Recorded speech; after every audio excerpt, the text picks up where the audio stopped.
여러분, 지금 한반도 안보 질서의 균열 징후가 숨가쁘게 드러나고 있습니다. 미 국방부 내부에서 주한미군 1만 명 감축 검토 보고서가 유출되었다는 소식과 함께 트럼프 대통령의 직접 지시 정황 및 중국 견제 전략까지 복합된 압박이 한국의 선택지를 시험대 위로 끌어올렸습니다. 이 충격적 문건은 단순한 병력 조정 호사가 아니라 한국의 외교, 안보 설계가 근본부터 뒤흔들릴 수 있는 프레임 변환 신호탄입니다.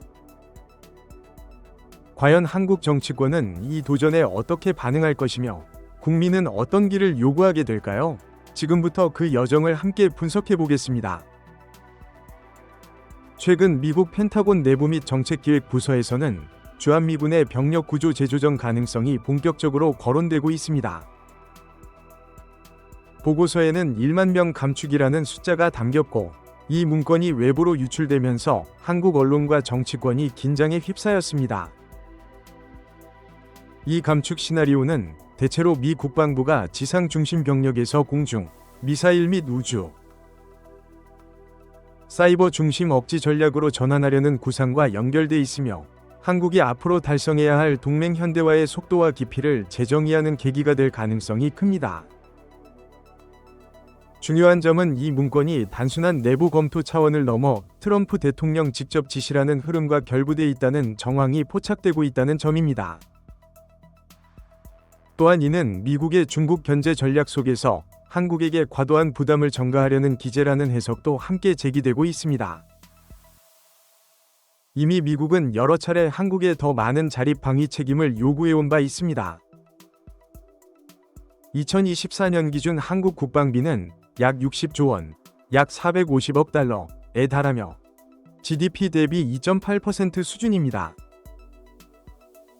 여러 연구기관들은 이번 감축이 현실화할 경우 한국이 추가로 연간 10조 물결표 15조 원 이상을 더 투입해야 한다고 분석했습니다.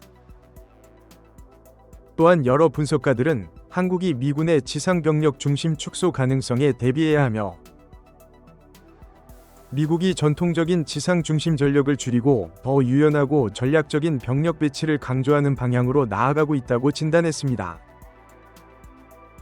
과거에도 미국이 주한미군을 수천 명 규모로 감축하는 방안을 검토한다는 보도가 나왔지만 한국 국방부는 공식적으로 논의된 바 없다고 부인해왔습니다.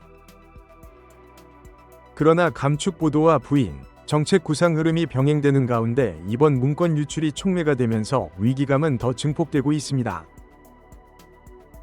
요약하면 이 사건의 핵심 요소는 첫째, 1만 명 감축이라는 구체적 제안이 문건 형태로 드러났다는 점. 둘째, 트럼프 대통령의 직접 지시 정황과 중국 견제 전략이라는 외교적 배경. 셋째, 한국 정부의 공식 부인과 내부 혼선. 넷째, 감축 현실화 시 방위 전략, 외교 관계, 국민 정서에 미칠 광범위한 파장입니다.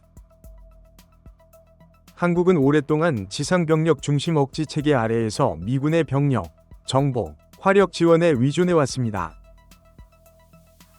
그러나 미국이 감축을 본격 검토한다면 한국군은 지상병력 부담 증가, 기동방어 작전 고도화, 드론과 미사일 중심 군사 전환을 매우 빠르게 수행해야 합니다. 예를 들어 한국군은 미사일 방어망, 고정밀 타격 능력, 감시정찰 역량을 급격히 끌어올리지 않으면 주한미군 축소 시대의 방어 공백을 메우기 어렵습니다. 지휘 통제 구조 변화도 불가피합니다. 미군이 병력 위주 억지 노선을 벗어나면 한국군은 독자적 작전권 확대를 요구받을 것이며 한미연합사 지휘체계의 조정도 불가피합니다. 이 과정에서 사전 조율이나 능동적 대응 없이 단기 감축이 실행되면 억지력의 공허와 위험이 커질 수 있습니다. 미국 입장에서도 단순히 감축만 하는 것은 아니면 전력 재배치와 전략 자산 전환을 통해 공중, 미사일, 우주 중심 방식으로 조정하려는 움직임이 포착됩니다. 이를 통해 미국은 여전히 한국과의 전략적 연결고리를 유지하면서도 부담을 줄이려 할 수 있습니다. 미국이 병력 감축을 요구하는 배경에는 중국 견제 전략이 자리하고 있습니다. 중국과의 패권 경쟁이 격화되는 가운데 워싱턴은 동아시아 동맹국들의 역할을 재정의하려 하고 있으며 한국에게 더 많은 전략적 책임을 전가하려는 의도가 깔려 있다는 분석이 많습니다. 한국은 지리적, 경제적으로 중국과 깊이 연결돼 있으며 중국은 한국의 최대 무역국입니다.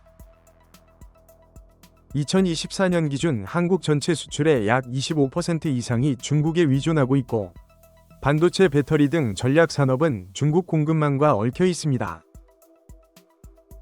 감축 압박을 수용하면 한국은 중국과의 균형 외교가 더 어려워질 수 있으며 중국의 반감이나 보복도 불가피합니다. 동맹은 이제 단순한 군사적 결합이 아니라 공급망, 기술, 정보 동맹으로 확장되고 있습니다. 미국은 한국의 반도체, 배터리 같은 전략 산업을 미국 중심 체계에 묶어 넣으려 하고 있습니다. 이런 맥락에서 감축 제한은 단순한 군사적 재배치 요청이 아니라 동맹 재편과 한국의 전략 자율성 제한을 수반하는 구조적 제한일 수 있습니다. 한국 정치권은 극명한 갈림길에 서 있습니다. 여당은 감축 가능성을 현실적 요구로 받아들이며 동맹 현대화의 논리로 설득하려 할 것이고, 야당은 국방주의와 또는 주권 훼손 프레임을 내세워 강하게 반발할 것이 뚜렷합니다. 이재명 대통령과 집권당은 이 사건을 기회로 활용할 수도 있지만 지지층과 국민 정서를 확보하지 못하면 역풍을 맞을 수 있습니다. 한국 내 여론은 크게 두 축으로 나뉩니다. 안보 강화를 중시하는 중장년층 및 보수층은 감축 반대 또는 조건부 수용에 무게를 둘 가능성이 크고, 경제적 부담과 외교 리스크를 우려하는 젊은 층 및 진보층은 감축 요구를 경계하거나 반감할 수 있습니다. 만약 정부가 대중 설득 없이 감축을 수용한다면 야당과 언론은 이를 주권 위협 또는 외세 종속 강화 프레임으로 공격할 가능성이 높습니다. 정치적으로 가장 안전한 선택은 조건부 수용, 협상 카드 제시, 국민 설득 로드맵을 제시하는 것입니다. 문건 유출 이후 언론과 SNS에서는 다양한 해석과 음모론이 확산되고 있습니다. 일부 매체와 커뮤니티는 이 문건을 미국의 속내 폭로로 격상하며 반미 감정을 자극하고, 정부 측은 사실관계를 정리한다는 형식으로 대응 중입니다. 이 사안을 둘러싼 긴장은 이미 고조되고 있습니다. 병력 감축은 단순한 숫자 감소가 아니라 한국의 전략적 위상, 동맹 신뢰, 정치 지도력 시험대가 얽힌 문제입니다. 트럼프 행정부는 감축 구상을 한국의 자립 역량 강화 프레임으로 포장하면서도 실제로는 동맹 부담을 전가하려는 의도를 숨기려 할 것입니다. 한국 정부는 감축 흐름을 거부할 명분이 필요하며 동맹 측면에서 새로운 역할 분담 또는 보상 체계를 제시해야 합니다. 미국 내에서도 반대 목소리가 있습니다. 미 상원 군사위원회는 한국과 긴밀한 협의 없이 주한미군 병력을 감축하지 말아야 한다는 입장을 공개적으로 밝혔습니다. 만약 한국 정부가 감축 수용 또는 반응 지연 쪽으로 기운다면 야당은 이를 정부의 무능 또는 외교 굴욕 프레임으로 공격할 것이고, 반대로 강경히 거부한다면 동맹 균열을 초래할 위험도 있습니다. 따라서 정부가 이 도전 앞에서 미래지향적 선택을 한다면 오히려 한국의 전략적 자율성을 높이는 전환점이 될 수 있습니다. 예컨대 감축 대신 병력 배치 조정, 역할 재정립, 첨단 역량 투자를 조건으로 제시하고 미국의 병력 유지 비용의 전략 기여 보상 또는 상호 기술 공유 방안을 제안할 수 있습니다. 결국 주한미군 1만 명 감축 검토 보고서 유출 사건은 한국에게 단순한 군 구조 변동 이상의 의미를 던집니다.